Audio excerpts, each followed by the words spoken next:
Hey guys, Astro Prime here and welcome to the stream. So that you're tuning in live or watching the replay, I hope you've been having a great day. It's finally Friday guys, but if you haven't been having a good day, then I hope the content on the channel makes it a little bit better. We're back in the Galar region in Pokemon Sword, part of our post-game exploration. We've just completed the game. For those of you who missed the previous episode, we've just finished the main bulk of the base game. We will be spending a couple of streams. Hey Melody, hello, welcome back. We will be spending maybe 1 or 2 or maybe 3 streams around post-game content, at least until we complete the post-game story quest, and then we will be embarking on the DLCs as well. But for today's live stream, it may be a little bit of a short live stream because of 2 things. Number 1, I'm working tomorrow, so I have to sleep early, that sucks. Number 2, I'm suffering like 3 ulcers in my mouth right now. It's actually low-key a struggle to talk. So the good thing is we are only covering post-game content, which based on memory, if I remove the legendary quest, the one with that Swordward and Shieldbird shit, there's actually not too many, okay, so catching Zacian will actually be part of the legendary quest, which we will cover maybe tomorrow, so not today. Today I want to show you guys a little bit more about the other post-game stuff that you can do. I've done it before, so it's not new to me, and because I'm lazy, I actually went ahead to Google it, just to find some of the more key post-game stuff that you can try and do. So the first thing we want to do is actually very nearby home. So this is something that I won't collect because I don't want. I'll probably, okay, to be honest, I'm just gonna re-roll it. Actually, wait, you know what? I don't need to re-roll it, to be honest. Yeah, okay, we don't need to re-roll it. So the first thing we're going to do is come over to, if I'm not wrong, this is Hop's house. Now we're going to go up to his house and go and visit, or rather invade, Leon's house, room. So as you can see, this is Leon's room. Really nice, full of, there's a nice flashy picture of him throwing his Pokeball. There are a couple of magazines here that God knows what's in the cover. A lot of caps, but more importantly, you're here for this thing, a random Pokeball on the floor. Now I'm going to save my game first. Yeah, you're right. I do need some watermelon powder or a lot of salt. My ulcer came from all my aligners. My aligner, the recent change in aligner has not been doing well for me. So, it's been scratching onto my tongue and my gum. My gum was bleeding at office this morning and afternoon as well. Yeah, so, yeah, it's that. Alright, so here we go. This is a Pokeball with Charmander in there. Now, there's the letter attached to the Pokeball as well. If you're reading this Astro Prime, then I'm leaving this special Charmander to you. Let's have a fiery battle against soon. Best Leon. So we will get a Charmander. Now again, if you are super anal about your Pokemon, you can actually re-roll this over and over again until you get a Charmander you want. But we don't need to do that because we already have a Charmander, so we can just breed what we want. But as you can see, a Charmander has been added to my party. We can actually take a peek at... Oh, I forgot to change back my party. Okay, I will explain more about why my Pokemon team looks like this. Okay, I'll explain a little bit more. Oh, the Charmander's a female. Hell yeah. Yeah, so this Charmander is super special because if you can take a look at its... I can't see it here. Oh no, I don't think I can see it here. Never mind. Yeah, this should be it. As you can see, the Charmander here... oh, it doesn't show here, that's why. Okay, so it's not immediately obvious at this point. But this Charmander is special because it can G-Max. So remember how all Pokemon can Dynamax, but only some Pokemon has a G-Max form? In this case, this Charmander actually has a G-Max form as well. Whereas if you notice our Charmander, because it's a basic bitch, so our Charizard doesn't actually G-Max. So there are actually special conditions required for your Pokemon to actually enter into a G-Max form. If not, it will simply just Dynamax. Right, so this is something that we will cover in the DLC because when the first DLC came out, they made it easier for you to G-Max your Pokemon. But for now, unless we have special Pokemon like the Charmander we just picked up, this is essential. So this Charmander here is has the ability to G-Max. This Eevee here has the ability to... Jesus Christ, look at that. Okay, I actually never knew that the Eevee had like perfect stats. But never mind, we'll talk about that later.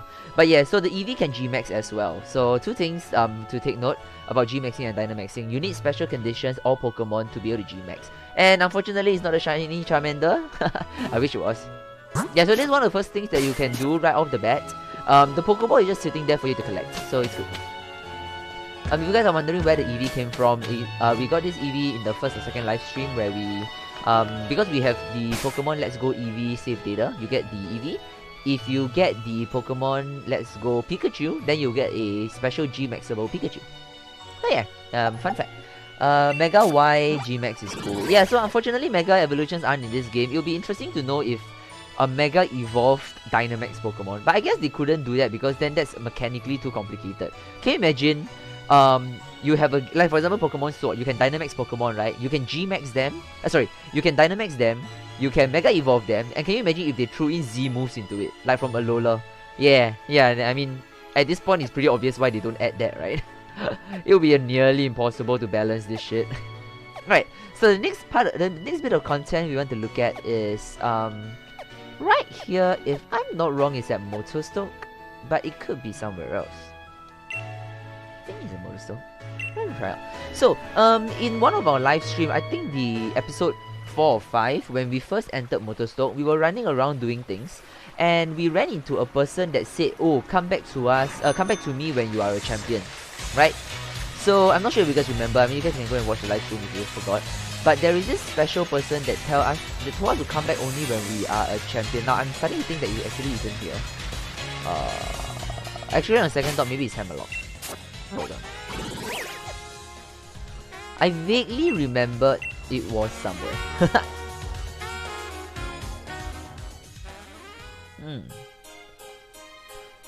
I mean, it has to be somewhere. No, wait, Hammerlock isn't the one with the multi-story. No, I'm pretty sure it's Motostoke. I'm sorry. I know. I said I googled it, but I didn't Google everything. I kind of Googled a list of things I can do, but I didn't actually go into detail, so I'm still being an idiot, like running around. God damn it, what is it, the upper floor or the lower floor? Okay, never mind, there's a list over here. We're gonna use this little lifty area. I'm quite sure he's somewhere here. I'm just not sure where he is. Hello? Oh no, he's here, isn't he? Yeah, I think he's here. Hold on. Oh wow, we missed out a Pokemon. Okay, it's a 6 cool beans. Oh, there we go. Never mind it. I will proceed to explain more about this later. I mean, if it's not obvious enough by now what I've been doing off screen. Come on. Oh, look at the Toxo.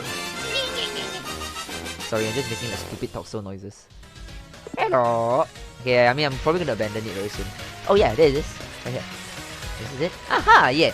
So remember we came over here and we found this little secret area or something, and then we thought, okay, we are cycling down the stairs, that's great. Yeah, so remember that random guy there and told us, oh, come back when you're a champion? Well, we're a champion.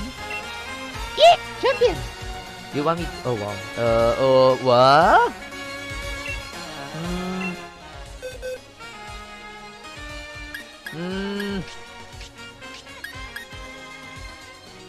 Well, Swordmon can learn Steel Beam, but do we need him to learn Steel Beam? I'm not exactly feeling like Steel Beam is gonna be a thing for him. Yeah, we don't have a lot of Pokemon that can learn Steel Beam though. We have a Ferrothorn. Meh! Yeah. Well, this was lackluster. I kinda wish he gave me something more worthy. Oh well, this was a waste of time. Never mind that, at least we know what he does now. Okay, so next up. What else do we need to do? Oh yeah, this one is also not, I mean, it's part of the whole post-game content, but I've already explored it a little bit off-screen. I forgot all about to show you guys this. Once you enter post-game, you can actually go to this place. So remember Winden Rose Tower, where we basically, I think, started beating Rose around. Or is this Rose Tower? I think it is. Yeah, so Rose Tower is now the battle tower as well. This is kind of like the end-game battle system, I guess. So it's basically kind of like your battle frontier or battle tree from the different games. This is kind of like your post-game area where you can battle people. But more importantly, every time you battle, you earn battle points, BP. And you can use the BP to, no, not this one. Sorry, not you. No. Let me just show you guys first. Yeah, so you can come over to the BP shop. Rose is dead, so it's Astro Prime Tower now. Yeah, well, I mean, Rose got arrested. So you can see over here, all of these special items here are all cost. They all cost BP. So these are battle points. The only place to earn battle point is doing battle here in the battle tower. Now, the battle tower is basically a PvE version of PvP. Now, what I mean is this: in PvP battles, if you play competitive Pokemon, you would know that your Pokemon are all scaled to level 50.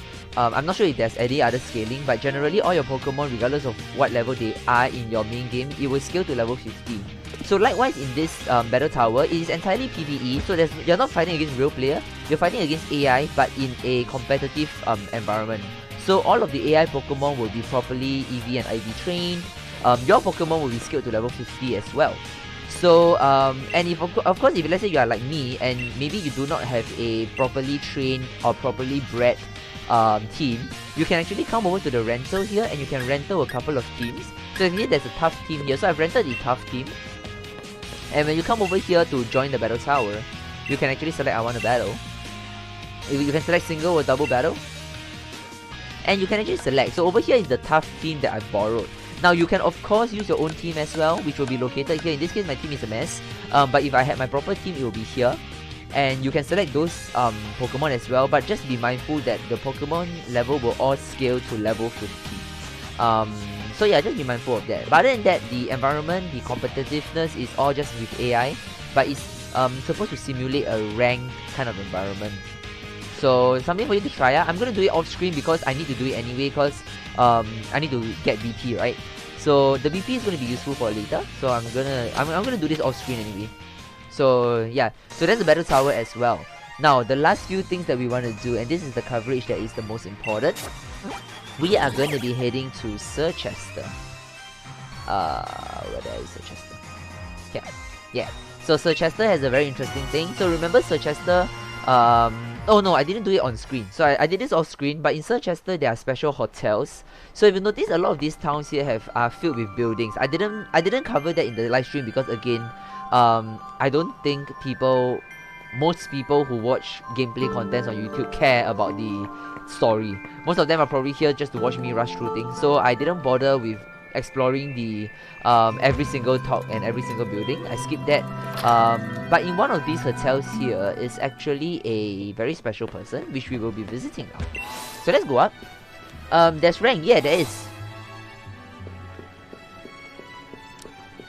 Yeah, but all of these are the competitive element of Pokemon, which I don't intend to cover in this in the live stream. I'm keeping, well, okay, so I guess there's Pokemon Unite. That kind of breaks my own rule. But most of the games I play on the channel are generally non-competitive. Most, okay? So recently with Pokemon Unite, I've broken my own rule. But I'm only playing Pokemon Unite more because it's a Pokemon game rather than it's a MOBA. So I guess I'm still keeping to my rule, right? Alright, so there's Toxel right here. And I just realized the irony of what I'm saying, because my entire channel, in fact the older content on my channel are all League of Legends. Blech. Was bad, man. Those were dark days. Dark days indeed. Right, let's release this Toxel because it's not the best thing in the world. Let's put this Toxel over here, I guess. Carcole, I need you to scoot away because I need my bad boys back. Excuse you, why would you do that? Alright, so let's get our bad boys back first, because... What? Okay, there we go. Wait, I'm missing one person. I'm missing someone. Where's my someone? Oh god, I know who I'm missing. Where's Toxie? Oh shit, Toxie's breeding, isn't he? Oh, big yeets. Okay, hold on. Hold on. I'm sorry, I think okay, you know what, never mind, let's risk it. Let's not use Toxie. Let's just YOLO. What's the worst that can happen, right? Alright, so there's a very special person right here. If I don't have Toxie, then my lead Pokemon better be Aegislash. Okay, now I'm gonna use Pyro V first, because if my memory serves, this is a double battle. So there was a very special person here that told us to come back when we are a champion and a big boy. So we are a big boy now, so let's go talk to him. Oops. Blow me over, you've become champion now. That's something worth writing home about. The name's Morimoto. I've been waiting for a strong trainer like you to come find me. If you've got faith in your own skill, care to join me in a match? Hell yeah. I'm screwed, by the way, because Morimoto's got more than enough to moto you. Oh dear. Yeah, Toxie's having sexy time. We'll talk more. Okay, so I'm leaving the sexy time for the final part. Game Freaks Morimoto. So this is a special fight because, yeah, it's gonna be a double battle. It's gonna be a special double battle as well. So yeah.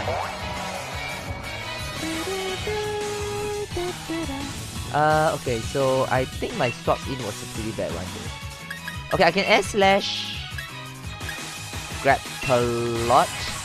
V should be able to earthquake just fine. Alright, let's see how this goes. Might not go well. Alright, let's see. Bam, bam, bam. Alright, nice. So that was okay because air slash if it hits will finish off grab a lot. If you notice, Morimoto's level is like almost at our level 65, which is a chonky level. Okay, so this should be okay. It shouldn't hit us that hard. Actually, it did hit us very hard. Actually. His eyes are really scary. Yeah, it is. It's like literally white and like big. Not nice. Nah, it didn't hit. It doesn't hit Charizard. Our Earthquake will not hit Charizard. Okay, but this is going to be a little bit of a pickle. I'm going to want to end his Dragapult really early. His Dragapult is going to destroy us. At least it's going to destroy V. And I'm quite sure his Dragapult is faster. I'm going to hit both Dragon Breath and Dragon Claw on the Dragapult. We want to try to finish his Dragapult because that thing is going to do damage. Oh dear. Oh, it moves first. Okay, I'm not sure why he didn't use the Dragon move, but I don't care. I'm happy. Nice. Okay, so Dragon Breath should finish him off. Nice. Alright, so the immediate threat is over, at least for now. I need V to be alive because I need V to combo with Pyro for the Earthquake. Miracle is gonna fail. There we go. Alright, so Colossal next, which is very good because it's weak against our Earthquake. So as long as V goes first, we should be good to go. We don't have much option in terms of damage. So let's use a Flamethrower on Cursula. And we can Earthquake both of them for big damages all over. I mean big damages against the Colossal. Yoink! There we go, big damages. Very good.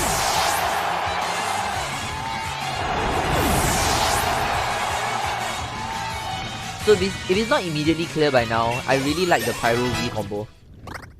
I kinda wish I realized this a little bit earlier in our journey. But to be fair, the game doesn't really give you a lot of 2v2 battles, double battles, so... Oh, nice. So Earthquake's gonna kill off Sojourner, which is good, I guess. Alright, so we can Flamethrower Snorlax for the stab damage, and then we can Earthquake the two bad boys. Stonejourner should take that hit really hard. Oh, what the?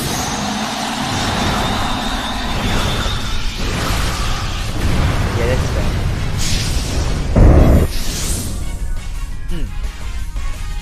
Well, that took me by surprise. It didn't occur to me that he was allowed to Giant Kick. Well, yeah, you know, that's that. Oh shit, Stonejourner didn't die. Uh-oh. Snorlax gonna hit hard. Let me see.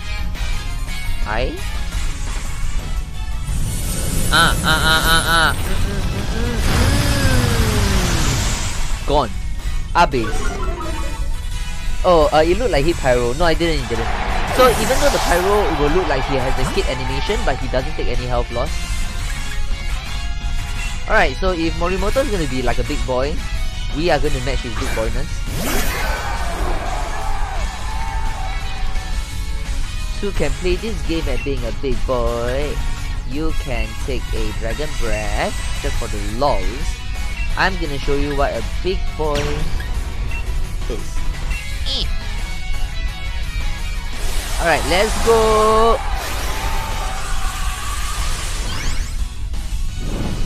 Yeah!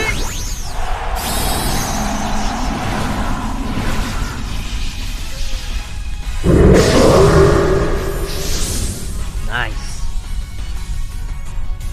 I like to see him try and do his master swap mode.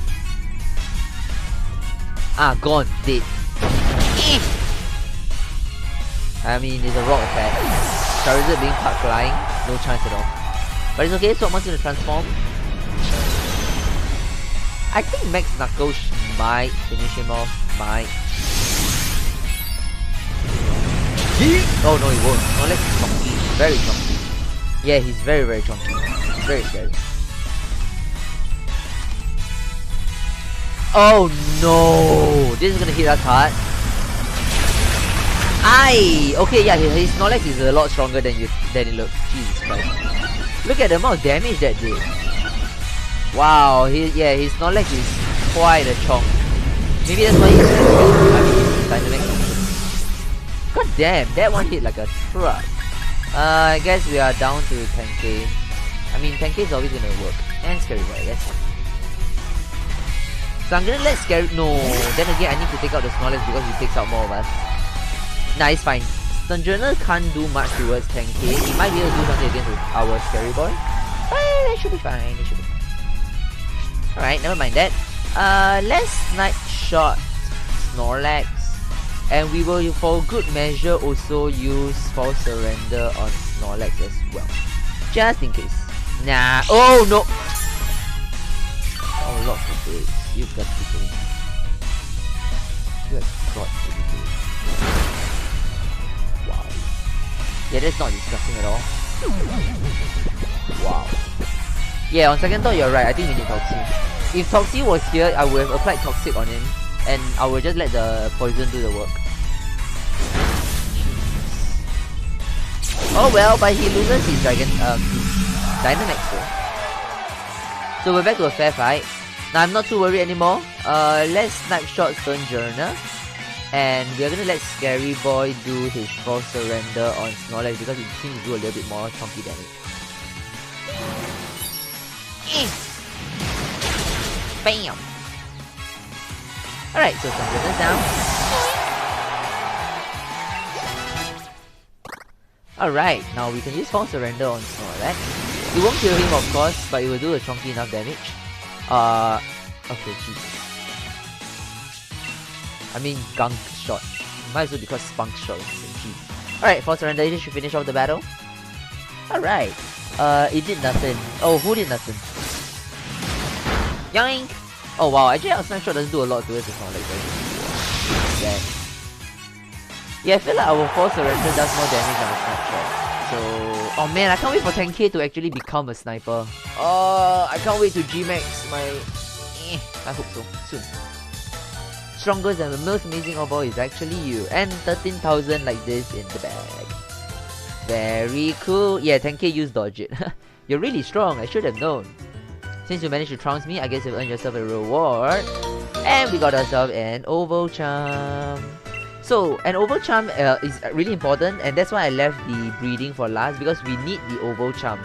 I wanted to let you guys experience this battle with Morimoto, which is why I didn't do this battle off screen, because even though I knew I needed the Oval Charm for breeding, but I went ahead to breed first before, so that I can let you guys see this battle.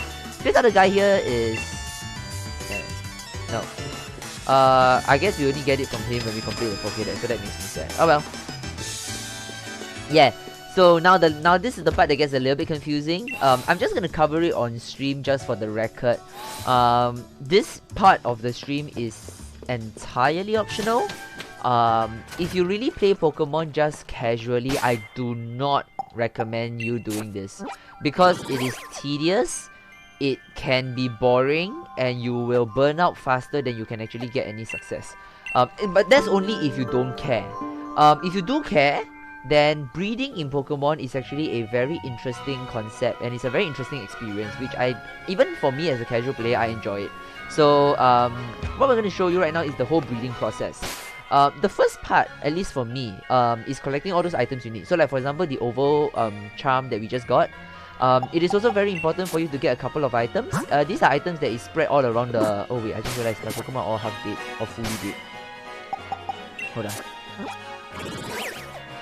Okay, wait, I can't actually show you guys now, but let me just pull out my Pokemon so that you can see the entire process. Alright, so we'll get the eggs from her first. And then we will get both Toxie and my Ditto back.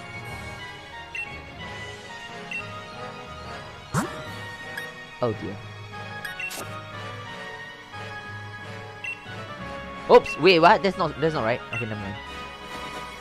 Yeah. Okay, so I'm gonna show you guys how the entire breeding process works in the game. This is again more for those of you who are new to the game, and also for those of you who can. Once you guys experience the whole breeding process, you will understand what I mean by it is not exactly a task that everyone will like. It was a very tedious task, and that's why I never got into competitive Pokemon, because the amount of work you need to do to get a team up is insane. It was only in games like Sword and Shield where I personally feel like it became easy enough that a casual player can try. But honestly, by then, I'm 8 generations in, and I've already basically not care about competitive anyway. So, you know, there's no point.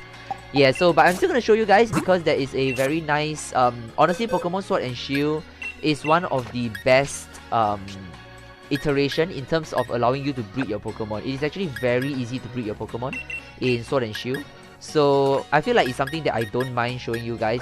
But again, it's more for people who care, about competitive, about winning, about scores, about rank. Yeah, it's more for those of you who plays games for that. Casual gamers or gamers who are focused on story, you guys... Why can't I? Oh, I'm an idiot. I thought my freaking cold guy went into the team. It didn't. Right, okay. Yeah, so like I said, it's more for those who care about numbers and competitive shit. If you're a casual player or just care about the story, you don't have to do this, and you don't even need to feel obliged to do this, because you can actually clear the game, the story part of the game, without any issues. Even without a competitive team. So don't feel obliged to have to do it. But yeah, so let me show you guys roughly how the whole process, at least how I do it. There's probably more efficient ways to do it, but this is how I do it back when I first played the game, and it's still how I do it now. This is the part that gets... Okay, so there's a couple of areas where it gets super grindy. I won't show you guys on stream because you guys don't want to see me... You guys don't want me to spend 30 minutes on stream resetting my game. Yeah, that's how grindy it is. So the first thing you want to do is collect some of the important items. I'll show you guys the important items later, but assuming you have the important items for breeding, for example, the Everstone, the Destiny Knot, the Oval Charm, these are all items related to breeding. Once you have these few items, by the way, the Destiny Knot, you can get it from the BP shop in Battle Tower. The Everstone, you'll find it on the floor somewhere, I forgot. And the Oval Charm, you already saw where we got it from. Oh, come on! Oh dear, I just realized something. You don't have a team, you haven't run from this. Yeah, don't do this, guys.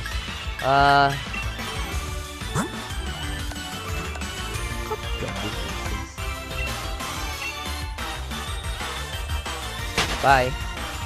And if you're asking why I didn't run, it's a level 60, I'm a level 16, or whatever it is, there's no chance I would have ran. So, yeah, I wouldn't waste our time. Alright, so the first thing you want to do is to come over to... assuming you have all the items, come over to this little den right here. You may need to redeem a couple of wishing stars, but if you can come over to this den, you can... for empty dens like this, you can actually throw a wishing star in, and... sorry, a wishing piece. And when you throw a wishing piece in, it actually forces a raid battle in this den. You guys can search online for Ditto farming. This is the one den that if you were to get a special beam, so what a special beam look like is that one. So you notice how the beams are all red and thin, but that particular beam is big and chunky and more pinkish. That is a special beam. When you can actually force, there's a way to cheat the system to force reset. You can actually keep resetting your switch until you are able to see a special beam before you save. That special beam will mean that you get a Ditto.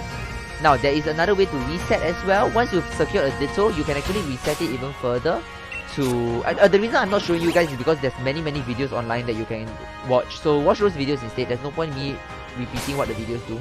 But I'm giving you the gist of it. So once you're able to reset until you get the desired 5-star Ditto, you can fight it, catch it, and basically that is how I got my Dittos. And why is it important to get the Dittos? Because... as you can see, these two Dittos are actually from that reset method. I have a third Ditto right here, but it's insignificant. This one right here is okay only. But what is important is these two Ditto, which I liked a lot. Generally, I work with 2 Dittos. Generally, when I get 2 Dittos, what I want to look out for is best. So, by the way, if you're not in post game yet, you may not have this function. So this is actually I forgot to mention this. This is a function. So on the right side, you notice that we can see the stats of our Pokemon and a rating on it. This rating only appears in post-game, and it only appears after you have done some Battle Tower, and you have done some content in Battle Tower. You will unlock for you. So, as you can see over here, the Dittos are... These are the stats. Best literally means max. So what you are looking for is Ditto with as many of the best stats as possible. In this case, I got really lucky with this Ditto. This Ditto is phenomenal. It has 5 out of 6 stats at its best. So that's great. This one is not as good. It's only 4 stats. But what was important is, for this Ditto, there is a missing best stat, which is HP, which is covered by this Ditto. So ideally, I'm covered across all 6 stats, and that's great. Of course, more best is good. So just aim for 2 Dittos with as many best stats as possible. And you are actually set and ready to go. So assuming you got the Dittos, honestly, that's actually the more, I wouldn't say it's the harder part, but it can be a little bit tedious because you're resetting your Switch. I mean, go watch the videos online, on YouTube. You guys will see why I say it's about resetting. It's a bit tedious, but it's there. So once you have that, what you can essentially do is... Right, so here we are at the daycare. So once you have those Dittos that you want, now what you want to do is you want to start breeding them hard. If that's, you know, if it sounds dirty, I know. So in this case, I've already completed my breeding program for my 10k. So as you can see over here, we have a Sobble, and this Sobble is, in my eyes, the perfect Sobble. It would be perfect if everything was best, but in this case, because later when I explain the mechanics, you'll understand. Generally and ideally, when you have 5 out of 6 stats, you are good to go. Why? Because most Pokemon do not use both attack and special attack. Generally, they will use one or the other, which means that you can afford one deficit. The rest of it is best because you want every other stat to be as strong as possible. So something I've neglected to mention, what we're looking at here, these best, decent, best, these are IVs, these are individual values. These are basically values that are built into Pokemon the moment you catch them or hatch them. What I mean by this is, if you notice all of our old Pokemon, these are all the Pokemon that we've caught in our entire journey, right? If you notice, these are all random. So, okay, excluding the Eevee is special, but as you can see, this Rukidi has like meh stats all around, but he does have a special defense at his best. What this means is that special defense is maxed out in terms of IV, which means that the stats on special defense is going to be higher than some of the other stats. This is on top of base stats as well. I don't want to go too deep into it. If you are super into competitive, you can research it yourself. I won't bore you guys too much into the details. But basically, all you need to know is these 6 stats here, there's a number tied to it. These are individual values, IVs. 31 is the highest, and you only see the word best when you see when it's 31 in that stat. It's the highest it can go. Alright, so as you can see, all of these random Pokemon here have a random spread across everything. I don't think there's any way to actually see the number. You can only see the estimate based on the words. But again, for the purpose of breeding, you don't care about the number. You only care about what is best, which is the max. Everything else is moot, right? You don't really care about it. So, yeah, so that's our Ditto. And basically what you do is you start doing pairing. So obviously my Ditto initially paired with my original 10k, right? Which, if you notice, has 0 best stats. But the 10k, our new 10k baby here, it's actually having best stats in where it's important. Why? Because, so I'm gonna put it side by side so that you guys can see. Right. So imagine our Ditto and 10k is getting on in bed together. They're having all sorts of steamy ass fun, right? What are the stats that goes down to their baby? So for example, a Sobble, right? A Sobble is a baby here, right? Ditto and 10k is going to become a Sobble, but what are the stats that pass down? So in a situation where these two are breeding, between them in total there are 12 different stats, right? When you breed, it will... Okay, how do I explain this succinctly without boring you guys? Okay, so the baby is going to have 6 stats, right? 3 of these stats are going to be taken from either one of these parents. The remaining 3 stats will be randomized. Yeah, that's the best. So every time you RNG, every time 10k and Ditto have some fun and they lay an egg, the egg is going to have 3 stats that are taken from either 10k or Ditto. I'm not saying 3 stats each. It is just 3 stats across 10k and Ditto. And these 3 stats will become the Sobble, the baby Sobble's stats. So for example, if the game RNG and decides to take 10k's attack, then Sobble's attack is going to be pretty good. If the RNG decides to take Ditto's special attack, then our new Sobble's special attack is going to be best. So this will happen 3 times, and 3 of these stats at random will become Sobo's 3 new stats, and the remaining 3 stats are going to be randomized. So yeah, that's about the simplest I can make. I'm sorry if I confuse you guys, but again, there are videos that cover this, so if this part confuses you but you are interested in it, go check out some of the competitive videos. They do a dedicated video on it. I'm just covering it on live stream, so just for the record.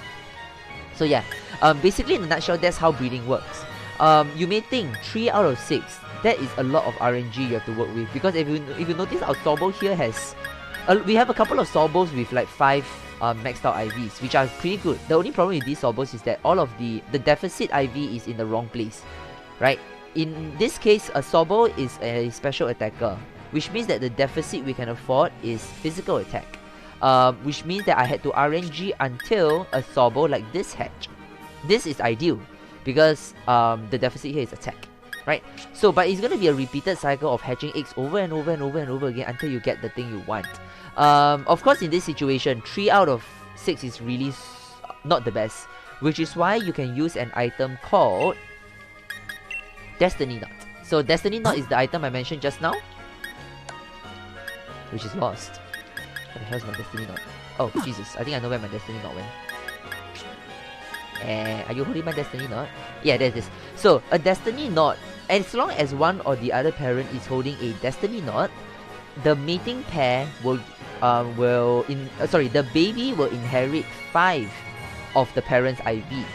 5 out of 6.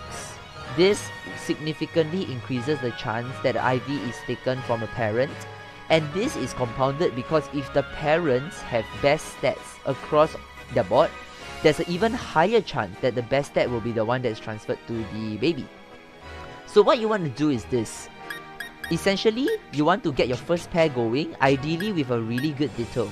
Now, with this Ditto and with this, with my 10k, we have a good enough chance to generate Sobos that are that may have 2, 3, or 4 best stats. Because out of the chance of 5, 2 or 3 of them would have had a chance to pick from a Ditto. And that would mean that 2 or 3 of these best stats would have passed over to our baby, right? Usually 2 to 3 at the start. Once you get lucky with about, maybe if you can get lucky, you might get even a 4 best stats, right? You replace your original 10k with the new Sobo with the better spread, and now this increases your chance for the babies to have even more of the stats. So essentially, you may need to swap the pairing 2 or 3 times before you get a very strong pair that is mating, and the rest is really up to RNG. So that's the gist of mating. I'm gonna show you guys in practice and in theory how this works, alright? Again, I don't intend to spend too much time on it, so I'm just gonna spend a little bit of time to show you guys the process of it. Everything else, if you're interested to learn more of the nuances, go ahead online, go check out videos. There's tons of videos that covers breeding in Pokemon, so use those videos instead. So, the last thing that I want everyone to take note is, for a Pokemon like Toxie, he is holding a Destiny Knot. If, for example, so let me show you guys. Each Pokemon have a special nature, right? I think we talked about nature before. Nature's influences, so like for example, this Sobo has a modest nature, which means that his special attack is increased, but his normal attack is decreased. That's signified by the blue for decrease, red for increased. So again, it's more for min-maxing. But if you are using or if you are training a Sobo who primarily uses special attack, then one of the nature you want is modest. Because again, you can afford to have its physical attack as a deficit. You can afford to have 0 physical attack or anyone cares, because Sobo will never use a physical attack. So if it means that you have an increase in special attack at the sacrifice of a physical attack, that's great. It works out for Sobo. So this will be a suitable nature for Sobo. If you want the nature to pass down to the baby, then what you want to do is to equip the parent. So for example, if Ditto has a nature that I want, I will then equip this Ditto with the item called Everstone. So as long as the Pokemon, as long as the parent Pokemon is holding the Everstone, the parent's nature will definitely 100%, no RNG, be passed down to the baby. So the Everstone is a surer way to ensure that you get the nature you want transmitted. It sounds like a virus, but yeah. So Everstone is super useful. In this case, I don't need the Everstone yet because I don't actually have the desired nature. So I'm not equipping an Everstone, which means my baby will have a random chance of any of the 16 natures. But I want the Destiny Knot because I still want 5 IVs. So I'm going to equip the Destiny Knot on one of the parents. And once that is done, we'll go talk to this nice smiling lady. She's the nursery lady. We will leave the Pokemon with her. So we're gonna leave Toxie, and we're gonna leave Ditto, and they're gonna get into some steamy, sexy time together. Oh, it costs $1,000 each though, so be careful about that. It's really cheap, it's fine. Alright, so what happens next? We don't just stand around. Please don't stand around and walk off and make a coffee, guys. Get onto your bike. You actually have to move so that the eggs are hatching, and the eggs are hatching and the eggs are generating. So the reason why this location is good is because what I like to do is I like to cycle all the way to the end of the bridge. Now, if you are starting the day off with this activity, you can actually even collect like those wings on this bridge as well. The wings reset every day, so yeah. So generally, once you cycle over and you come back, generally she will have an egg ready.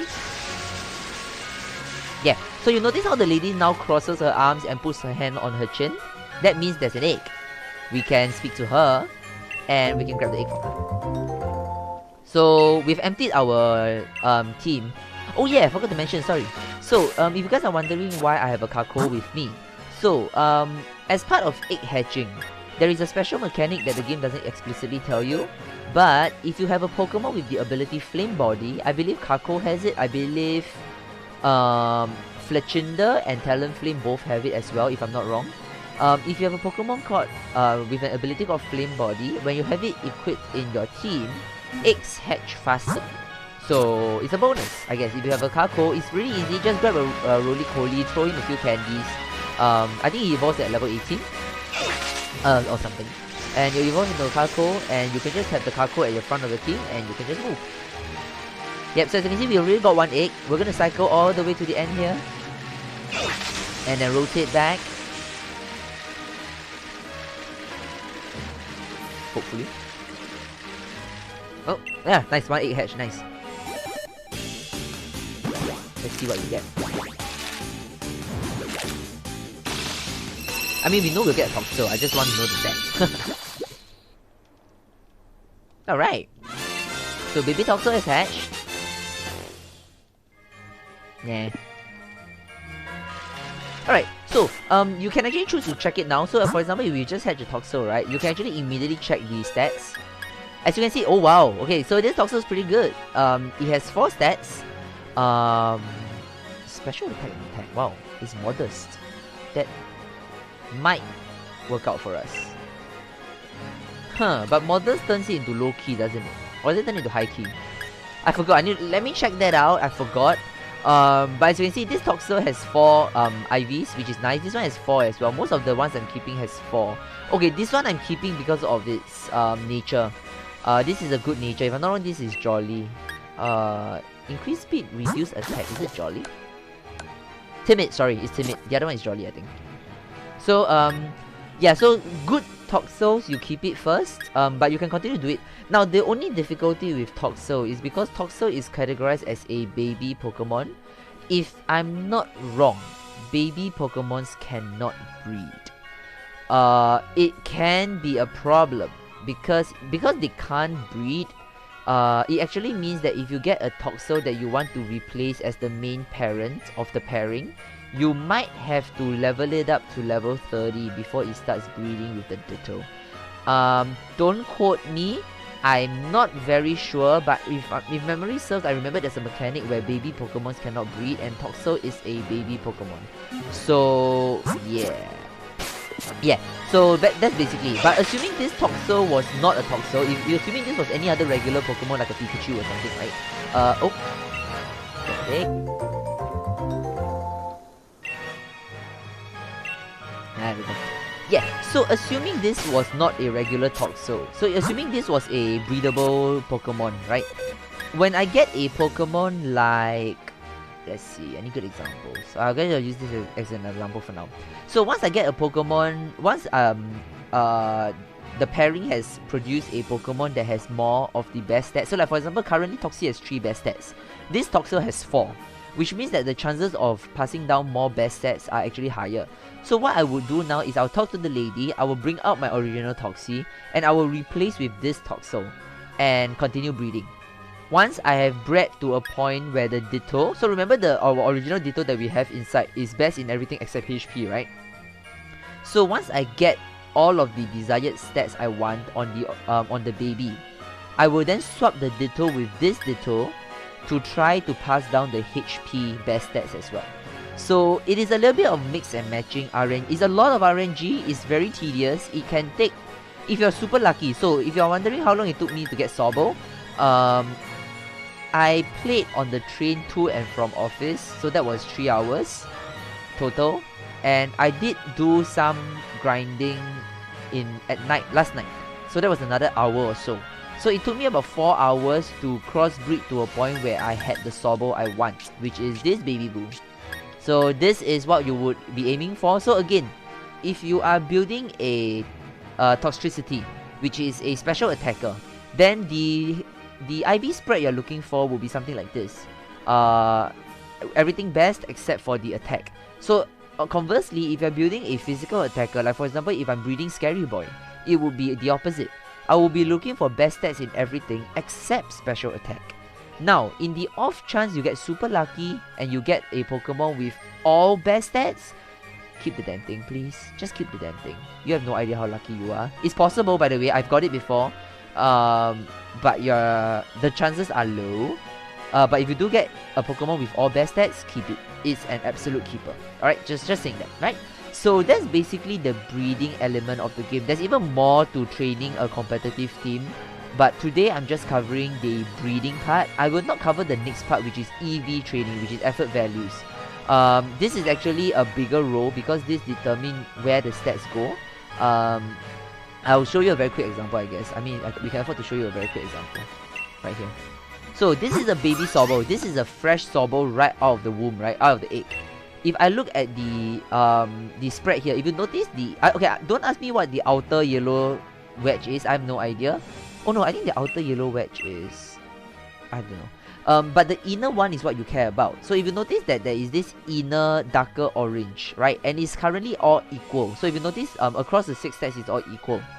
Now, every Pokemon that you defeat in battle will give you an EV, an effort value. Every Pokemon corresponds to one type of effort value. So for example, if you defeat one Rukidi, your Pokemon and your team will gain 1 speed EV, if I'm not wrong. Again, I'm not nerd enough to memorize it all, but if I'm not wrong, Rukidi gives speed.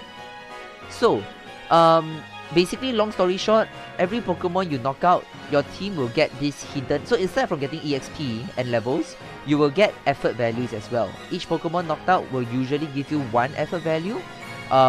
Stage 2 and Stage 3 Pokemon may give you 2 or 3 effort values, right?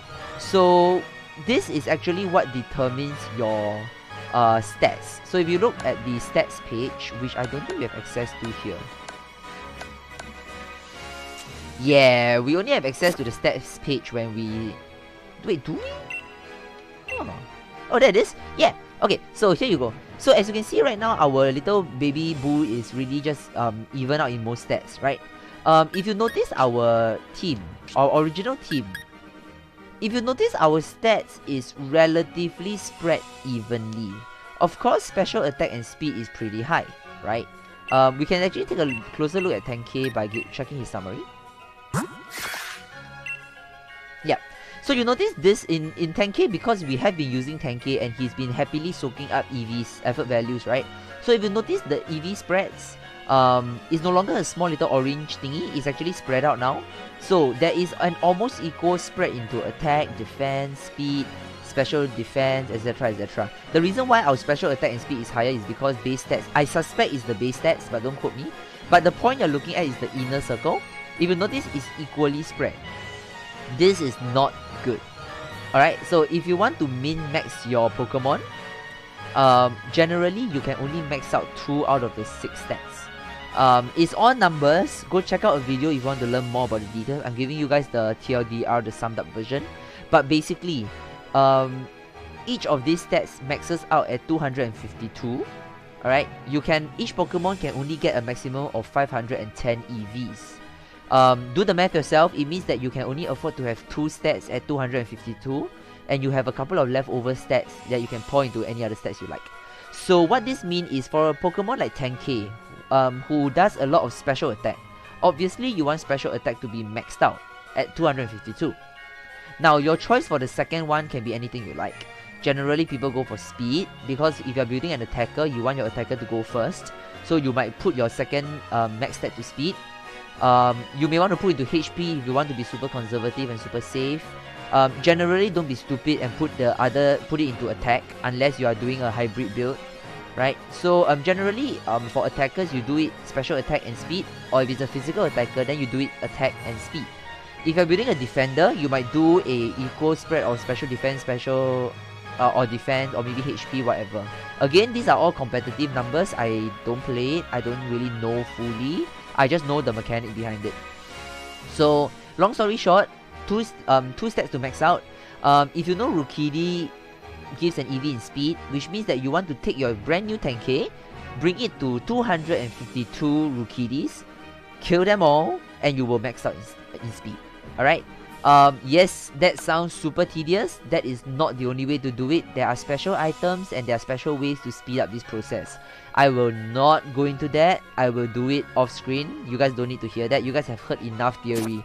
In fact, it's more than enough theory for me, because you guys know I'm not a theory person. I hate this type of numbers and competitive shit.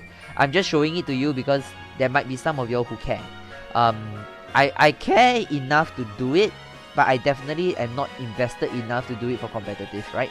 So yeah, so that's basically the breeding in the nutshell. Like I said, today's live stream is meant to be a little bit shorter because my ulcer is killing me. By the way, I was talking about EVs and IVs. My ulcer it hurts. So I'm gonna end the live stream right here. I'm gonna be doing a lot of off-screen breeding. You guys already saw the process is a really lengthy one. I'm gonna do a lot of off-screen breeding. And the next time we come back, we will try to continue on the legendary quest and try and complete the Swordward and Schubert's quest, and hopefully get Catchization as well. Sorry, I'm burping. Yeah, so hope you guys enjoyed this really short, hopefully informative. I hope it was at least helpful to some of you. Little live stream, yeah, and I hope to see you guys in the... Oh, by the way, I'm working tomorrow. I may not stream tomorrow depending on how tired I am, but we'll see how tomorrow goes. Alright, so stay tuned to the Facebook or the YouTube page to be alerted when I'm streaming. So yeah, hope you guys enjoyed this live stream, and